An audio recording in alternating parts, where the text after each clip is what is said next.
Lynn Davenport. I was here last month, and the last time I was here, I was speaking to you all as fiduciaries. This time, I know that you probably ignored what I said, so this time I'm going to speak to the teachers. And I know that there's a lot of you who are watching online, and I know as teachers, you barely have due process. Your profession has been demonized, marginalized. They have, libs of TikTok showing you as purple-haired crazies, and we can't trust you. So now we've got to bring in scripted lessons and curriculum that funds billionaires like Amplify. So I'm speaking to you because even though you don't have true collective bargaining in Texas because of the way that they've hamstrung the unions, you can use your voice behind the scenes. So I'm encouraging you to get rid of that wedge that's between the parents and the teachers. Most teachers are parents. They want what's best for kids. Teachers go into the profession because it's a calling.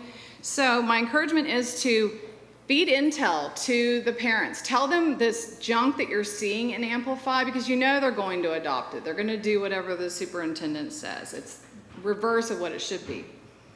So use the parents as a tool. Get them the information and have them gather the parents together to fight this content, because once they see how poor the content is, then maybe they will stand up and represent you and be your voice, since you can't say anything because your careers will be on the line. You've got to put food on the table and feed your families. Also, remind them that Judith Kaufman from Region 10 lied and said that she said that Amplify Texas was different than Amplify. It's not. Go on the website. You can see it's the same thing.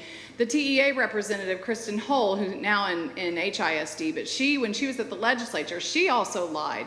They rebranded it because they got busted because it's not good content.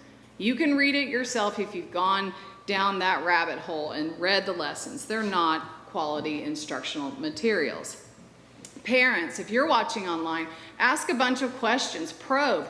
You have the parental rights to opt out of this. You do not have to make your kids use these devices and use this technology. You have the right to demand books, paper, pencils, and teachers to teach your children. Be a wrench in the gears, and again, opt out of this because it lines the pockets of those who do not care about what happens to our children. And you're fiduciaries. I will remind you again, you're fiduciaries. And even though this is free, grant money, it's state money, taxpayer dollars used to bribe you to adopt this, to do exactly what the commissioner wants. And the commissioner, remember, the commissioner wants to take over the districts.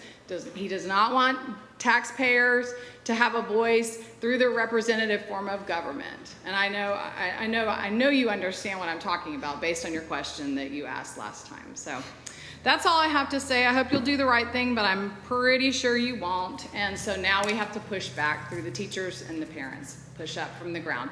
Thanks.